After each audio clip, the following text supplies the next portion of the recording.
तो इस तरह का रिसीट रहेगा आपके पास, तभी जाके आप लगे इंजन में जो है चेंज कर सकते हैं, वरना आप बदल नहीं सकते। यहाँ पर इस तरह से निकाल लेना है और इसको आसानी के साथ आराम से यहाँ पर निकालना है।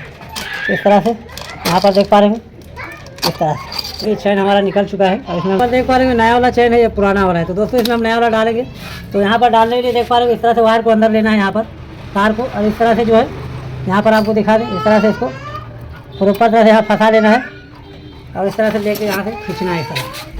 तो यहाँ पे देख पा रहे हो इसको आसानी के साथ जाता है, धीरे धीरे पुश करना है।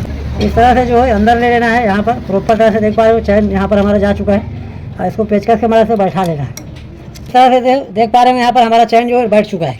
यहाँ पर दिखा दे प्रॉपर तरह से हमारा जगह तक आ चुका है। तो दोस्तों ये सारा कुछ नॉर्मल है, सब फिट कर लेते हैं। पा रहे हैं प्रॉपर तरह से जो हमारा टाइमिंग चैन इसमें चुका है और यहाँ पर दिखा दे प्रॉपर तरह से हम टाइट कर चुके हैं। इस जगह पे देख पा रहा होगा, तो ये प्रॉपर तरह से हो चुका है दोस्तों। और इसका साउंड जो है मस्त हो जाएगा।